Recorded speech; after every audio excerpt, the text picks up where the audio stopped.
आइए मानकर चलते हैं कि विचार हमें बल देते हैं,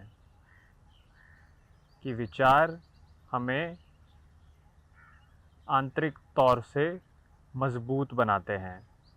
तो जितने हमें अच्छे विचार आएंगे, जितने हमें मजबूती के विचार आएंगे, उतने ही हम अंदर से बली स्ट्रॉन्ग महसूस करेंगे।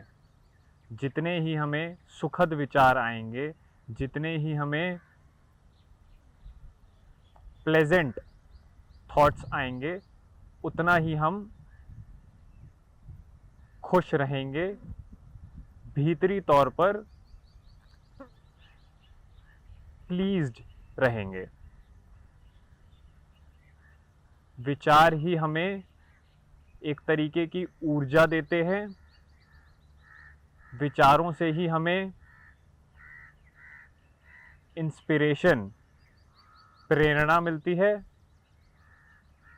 और इसी की उल्टी दिशा में बुरे विचार, नकारात्मक विचार हमें दबाते हैं, हमारी ऊर्जा खत्म करते हैं। तो इस पूरे ढांचे के अंदर हम विचारों को बहुत महत्वपूर्ण मान लेते हैं। हमें लगता है कि इंसान चलता ही अपने विचारों से है। जैसे जैसे उसके मन में विचार उठेंगे, वैसे वैसे उसकी चाल होगी, वैसा उसका व्यवहार होगा, उसका आचरण होगा। अच्छे विचार वाला मनुष्य अच्छा कहलाया जाएगा, बुरे विचारों वाला मनुष्य बुरा कहलाया जाएगा। इसमें हमने बहुत ही सहूलियत अनुसार अपने विचारों का विभाजन तो कर लिया कि अच्छे विचार, बुरे विचार, नकारात्मक विचार, सकारात्मक विचार, बल देने वाले विचार, कमज़ोर रखने वाले विचार। लेकिन विचार अपने आप में क्या है, कहाँ से आता है, किस भीतरी बिंदु से उठता है, इसके बारे में हमने थोड़ी कम जांच पड़ताल करी। इसके बारे में हमने शायद ही कभी सोचा कि विचार अपने आप में क्या है और कहाँ से उठता है, विचार का स्रोत क्या है। हम अपने आप को ऊपरी तौर से भले ही कितने भी अच्छे विचार सुना दें, कितने भी अच्छे विचारों की श्रृंखला एक के बाद एक लगा दें, लेकिन क्या महज विचारों से ही हमारा दुख खत्म हो सकता है? क्या महज विचारों से ही हमारी बेचैनी घट सकती है? क्या महज विचारों से ही एक गहरा अवसाद, एक गहरी निराशा खत्म हो सकती है? अगर ऐसा होता तो मनुष्य सोच सोच कर ही, विचार कर कर ही अपने आप को हर दुख से बाहर निकाल लेता, हर पीड़ा से उभार लेता, अपनी हर बेचैनी को वो विचार के माध्यम से ही खत्म कर लेता। लेकिन हम पाएंगे कि हम कितने ही सुखद विचार सोच लें, कितने ही अच्छे, सहनशील, शांतिपूर्वक भले विचारों का एक जत्था खड़ा कर लें अपने पास, वो विचार बेकार ही होंगे, क्योंकि जो दुख है वो बहुत भीतरी है और विचार जो है बहुत ऊपरी चीज होता है। एक सतही चीज गहरी पीड़ा को ठीक नहीं कर सकती। तो अगर हमारा दुख, हमारी पीड़ा,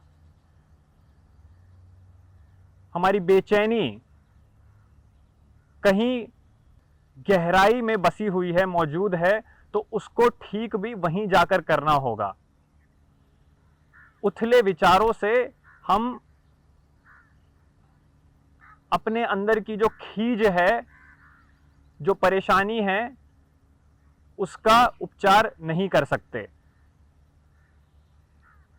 हमारी सारी कोशिशें जो भी विचार के तल पर होंगी, उसका उपचार करने के लिए, अपनी बेचैनी हटाने के लिए, अपनी परेशानी मिटाने के लिए, वो सारी व्यर्थ ही जाएंगी। हम ये एक मान्यता तो बिठा लेते हैं कि विचारों से ही सब कुछ ठीक होता है, लेकिन अब ये विचार हमें आते कहाँ से हैं? जो भी हम ऊपरी विचार सोच रहे हैं, ये विचारों का स्रोत क्या है, सोर्स क्या है? क्या ये जो एक आर्टिफिशियल ट्रीटमेंट हम खुद को देते हैं, ऊर्जावान होने का, अपना ध्यान बढ़ाने का, अपना कंसंट्रेशन, फोकस बढ़ाने का, अपने आप को सकारात्मक रखने का, क्या ये जो ऊपरी उपचार विचारों के द्वारा हम अपने आप को देते हैं, क्या यही एक उथली सोच से नहीं आता है, हमारी गहरी मान्यता से कि विचार ही सब कुछ ठीक कर देते हैं? क्या उस मान्यता से ही ये उपचार हम नहीं लाते हैं?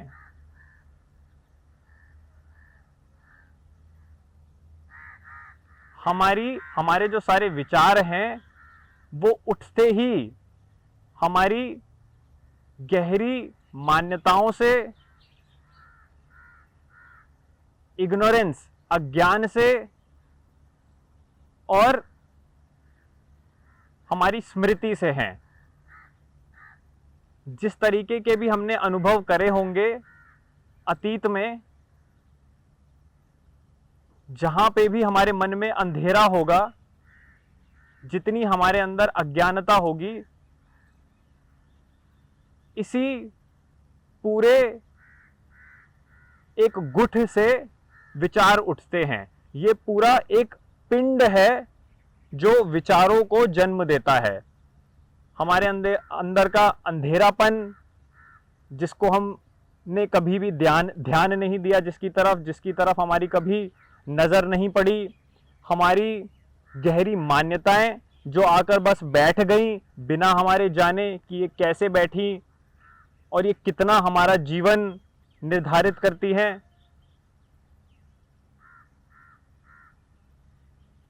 और हमारा अतीत, कि अतीत में जो भी कुछ हुआ है उसके अनुसार ही हमारे विचार बार बार अलग अलग रूप में हमारे सामने आकर खड़े हो जाते हैं।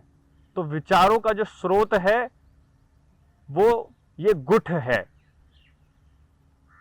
अब इस गुठ से उठा हुआ कोई भी विचार हमें सतही रूप से, शायद क्षणिक तौर पर, मोमेंटरी तौर पर, फॉर टाइम बीइंग, हमें एक तरीके का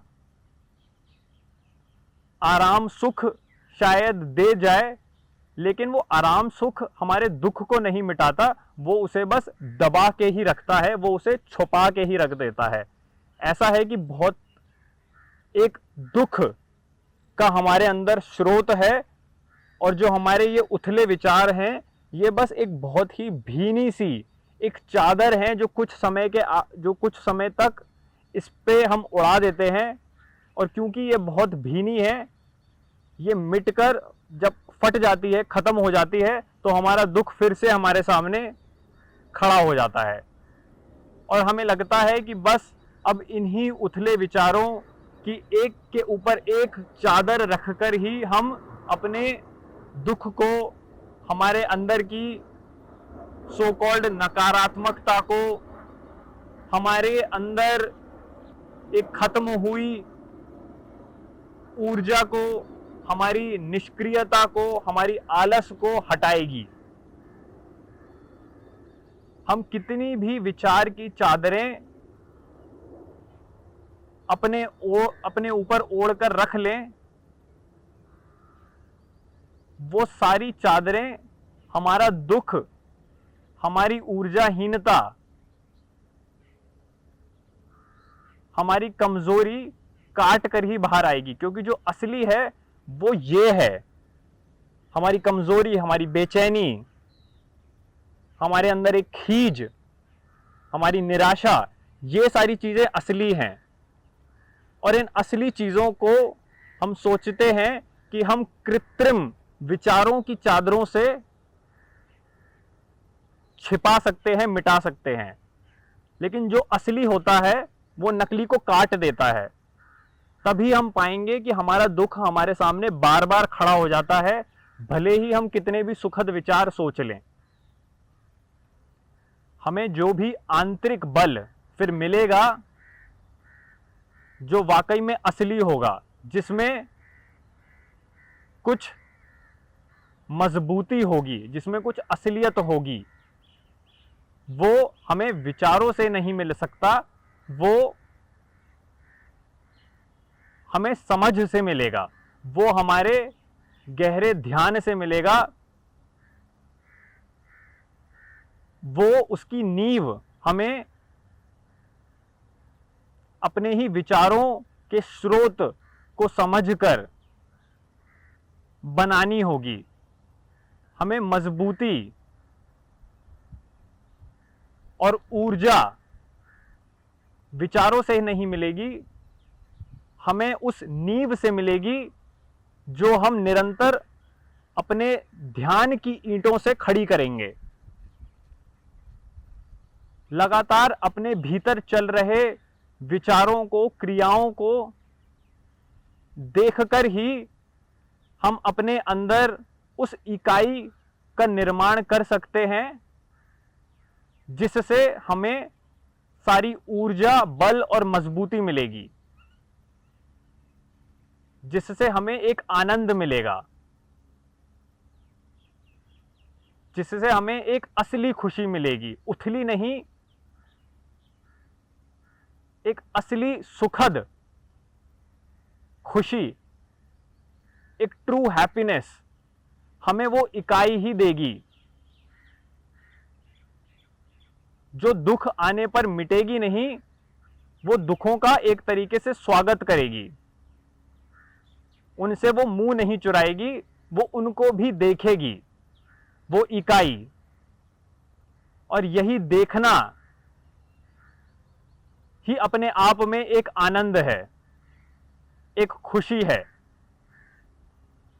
इस निरंतर ध्यान के पानी से ही हम उस इकाई को सींच सकते हैं जिससे हमें वो बल मिलता है जो विचारों से कभी नहीं मिल सकता। और यही इकाई फिर हमारे सारे नकारात्मक विचार, हमारी ऊर्जाहीनता, हमारी बेचैनी, खीज को देख सकती है और इनको व्यर्थ ठहरा सकती है, या इनको उस तरीके की वैधता नहीं देती जैसी वैधता एक उथला मन इन्हें दे देता है। होता यह है कि हमारे पास आते हैं हमारे नकारात्मक विचार, हमारी आलस, हमारी ऊर्जाहीनता, ये सब हमारे पास हमेशा पड़ा ही रहता है। अब इसका पड़ा रहना एक बात है और हमारा इनमें जाकर मिल जाना, हमारी ऊर्जाहीनता से, हमारी नकारात्मक विचारों से, हमारे मानसिक विचारों के ढर्रों से एक जब तादात्म्य बनता है, सारी समस्या ही वहां आती है। नकारात्मक विचार आते रह सकते हैं, हमारी ऊर्जाहीनता हमें महसूस होती रह सकती है, हमें एक बेचैनी निरंतर बनी रह सकती है, लेकिन ऐसा ज़रूरी नहीं है कि हम जाके उससे एक रिश्ता जोड़ें, कि हम जाके उससे चिपक जाएं। हमारा उनसे एक तादात्म्य बिठाना ही हमारी एक मजबूरी बनता है, जो हमारे अंदर इन सारी चीज़ों का संचार करता है। जब वो इकाई खड़ी होती है, जो हमने ध्यान से अपनी एक जगी हुई नज़र से खड़ी करी होती है, वो इकाई इन सारी चीज़ों को एक एक करके देखती है और इनको कोई किसी भी तरीके की वैधता नहीं देती, इनको किसी भी तरीके का वैलिडेशन प्रोवाइड नहीं करती। ये हैं तो ये बने रह सकते हैं, मेरा इनसे जाके चिपक जाना ज़रूरी नहीं है। ये रहें अपने आप में और ये इकाई अपने आप में मजबूत खड़ी रहे, टिकी रहे।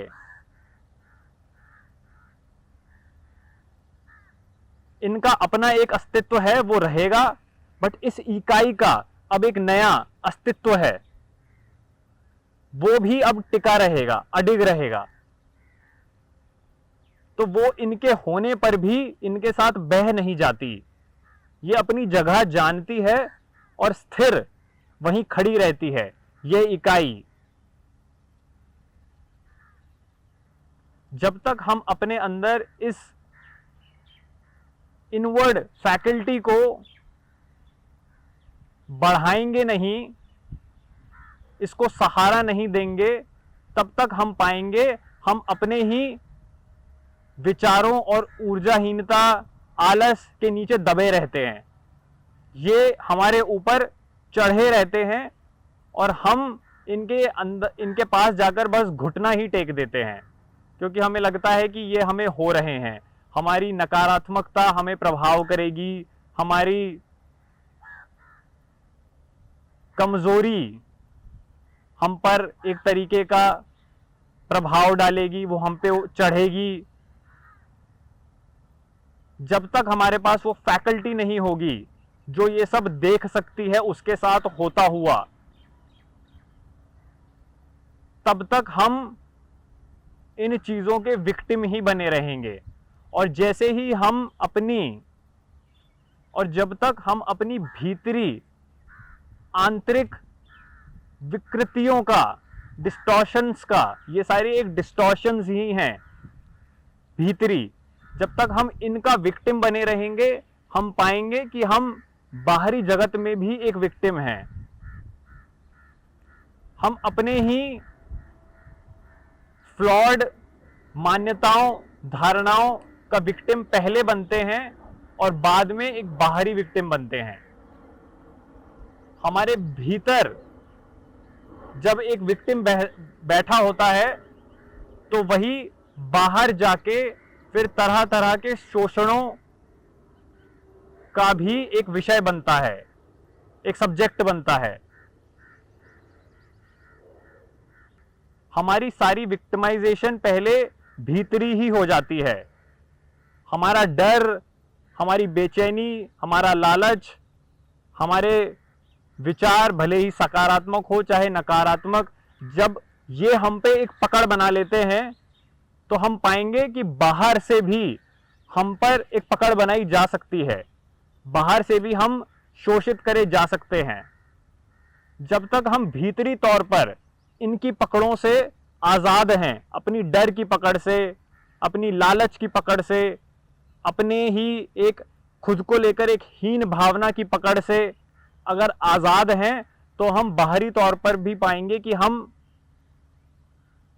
इन किसी भी तरीके के एक्सप्लॉयटेशन से, दुर्व्यवहार से और बदतमीजी से आज़ाद ही हैं। कोई भी बाहर वाला आकर हम पर नहीं चढ़ पाएगा। और इसका मतलब ये नहीं है कि हम अपने आप से उग्र हैं, क्योंकि हम खुद में एक स्पष्टता लेकर चलते हैं, तो वो स्पष्टता ही हमारा एक बाहरी कवच बनती है। वो स्पष्टता ही किसी बाहर वाले को हम पर चढ़ने नहीं देगी, हम पर अपना जोर जमाने नहीं देगी, हम पर उसका हक नहीं जमाने देगी। क्योंकि बाहर वाले को हमारी आंतरिक स्पष्टता अपने आप हमारे आचरण, व्यवहार, चेहरे पर ही दिखती है। जो हमारी निराशा होती है, हमारी जो ऊर्जाहीनता होती है, ये हम भीतरी तो लेकर चलते ही हैं, ये ऊपरी तौर पे हमारे चेहरे पर झलकती है। तो हम अपना चेहरा लेकर जब भी बाहर जाते हैं तो हम दुनिया को बता रहे हैं कि हाँ, मैं तो मजबूर हूं, मैं तो लाचार हूं, मैं तो एक विक्टिम हूं। और बाहर वाला यही सब देखकर फिर हम पे चढ़ने का मौका देखता है और हम पर चढ़ जाता है।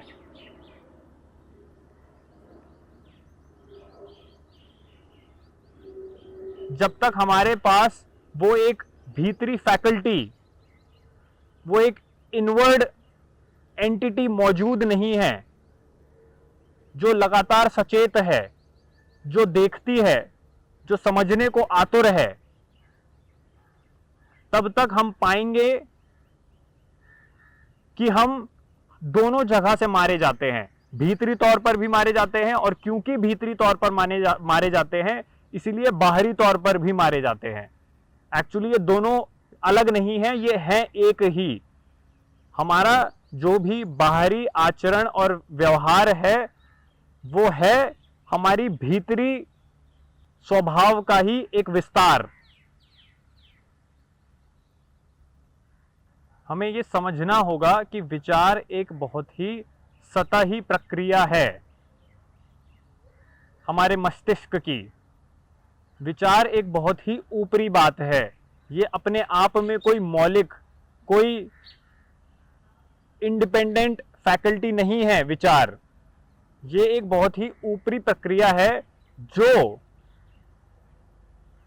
एक अभिव्यक्ति है हमारी ही गहरी मान्यताओं की, हमारे ही भीतर बसे अंधेरे की, हमारे ही अतीत की। हमारे सारे विचार महज एक विस्तार हैं हमारी ही इग्नोरेंस के। अब इससे कोई फर्क नहीं पड़ता कि वो विचार बहुत सुखद हैं, बहुत ही भले हैं, बहुत अच्छा करना चाहते हैं, बहुत ही प्रेरणादायक हैं, क्योंकि जो भी कुछ उथला होगा उससे कभी हमें प्रेरणा नहीं मिल सकती। उससे किसी का भी अच्छा या भला नहीं हो सकता। अच्छा या भला कहने भर से नहीं होता, विचारों से नहीं होता। एक आंतरिक गहराई की हमारे अंदर जब स्थापना होती है, एक मजबूत समझ की जब हमारे अंदर नींव होती है, उसी से ही किसी भी तरीके की अच्छाई, भलाई, मजबूती, प्रेरणा का जन्म हो सकता है।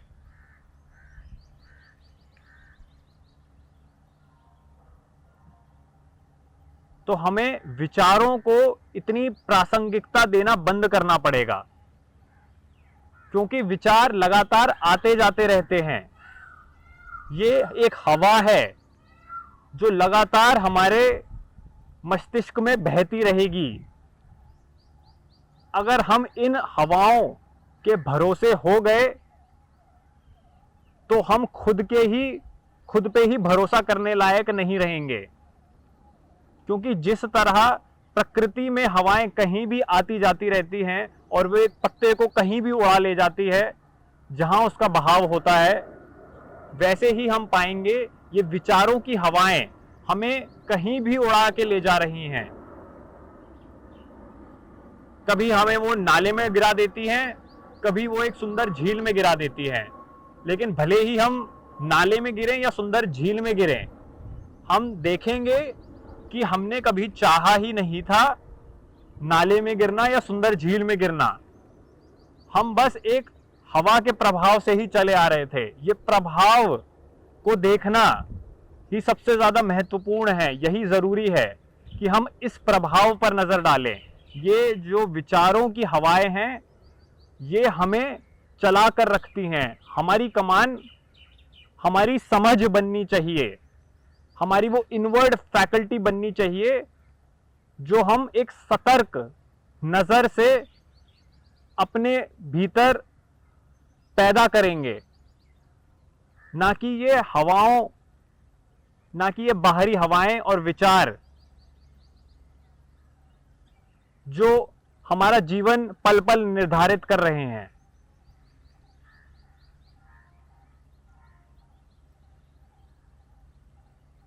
हवाओं को हमें बस चलते रहने देना होगा। ये हैं और अगर हो सके तो इनका लुत्फ उठाना होगा, इनमें हम गाएं, मजा करें, एक आनंद लें, वो काफी है। लेकिन इनको वैध ठहरा दें, इनको असली मान लें, इसको मान लें हमारे जीवन का ही निर्देशक, एक पथ प्रदर्शक। वहीं से सारी गड़बड़ शुरू हो जाती है। जैसे ही हमने इन हवाओं के हाथ में अपने जीवन की कमान सौंप दी, वहीं हम पाएंगे कि हम लाचार हैं, कि अब हम हेल्पलेस हैं, कि हमारी कोई इनवर्ड फैकल्टी है ही नहीं जिससे हम चल रहे हों, कि हमारी अपनी ही टांगे नहीं हैं। हमारी टांगे होने के बावजूद भी हमें पीछे से ये विचारों की हवाएं ही चला रही होंगी, जो हमें पता ही नहीं कि आ कहां से रही हैं। ये एक बस बाहरी माहौल, एक प्रभाव से ही आएंगी और हमारी टांगे अपने आप इस प्रभाव का पीछा करेंगी और जहां ये हवाएं हमें ले जाना चाह रही होंगी, हम वहां चले जाएंगे।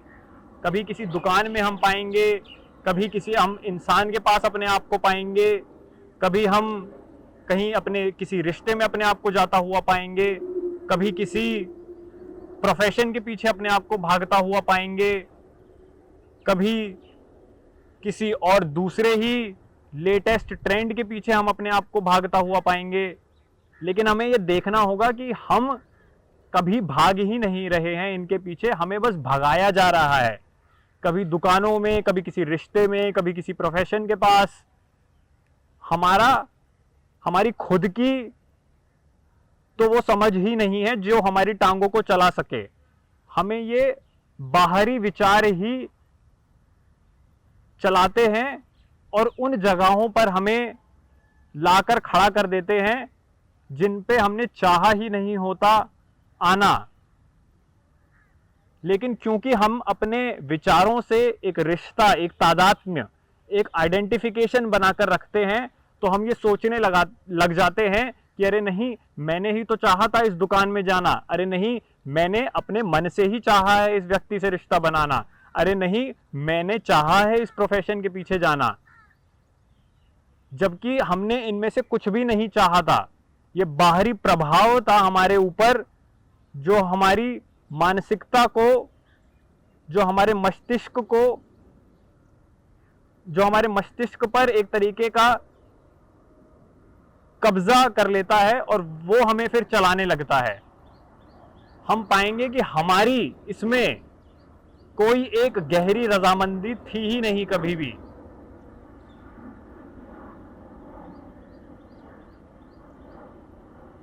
जैसे बस एक सुगंध आई कुछ, और वो सुगंध हमें अपने साथ लेकर चली गई और हम भी फिर पीछे पीछे उसके चल दिए।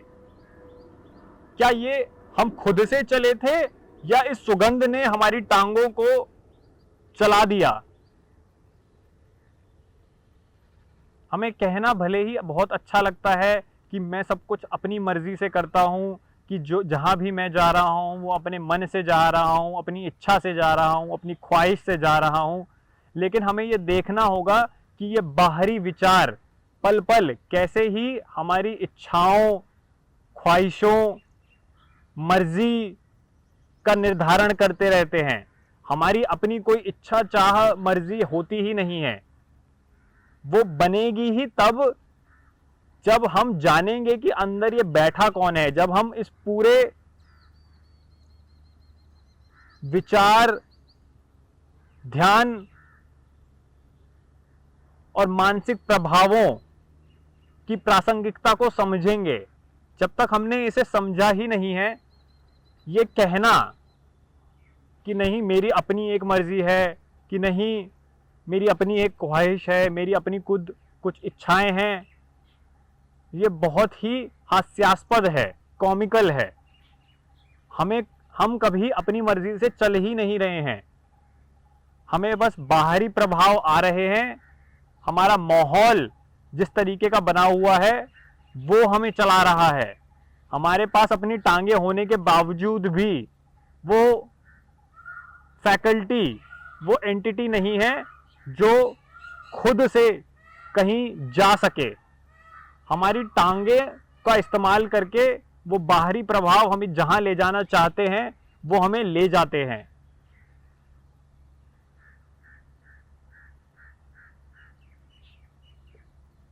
तो विचारों के भरोसे जीवन जीना ऐसा है कि अपना जीवन होने के बावजूद भी हम किसी पराये को सौंप दे रहे हैं। हम हर उस जगह पे होंगे जहां वो पराया चाहता होगा कि हम हों।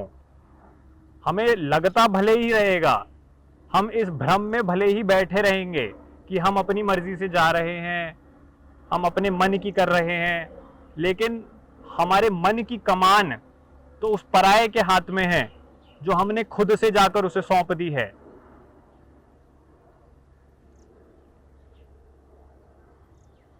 अपने जीवन में हम ही नहीं होंगे, हम एक पराया जीवन, दूसरा जीवन जी रहे होंगे। बोलने के लिए हम बोल लेंगे कि ये मेरा जीवन है, लेकिन ध्यान से देखने पर हमें पता चलेगा कि हमारे जीवन में ना हमारा कुछ है, क्योंकि उस जीवन में हम ही नहीं हैं, क्योंकि हम बस एक प्रभावों का पिंड हैं। तो जीवन है ये, लेकिन इन प्रभावों के पिंड की एक अभिव्यक्ति जिसने हमें भ्रमित कर रखा है कि ये हमारा जीवन है। हम कुछ है ही नहीं, हम गायब हैं इस पूरी इक्वेशन से, अपने ही जीवन से। हमें अपने आप को अपने जीवन में लाना पड़ेगा,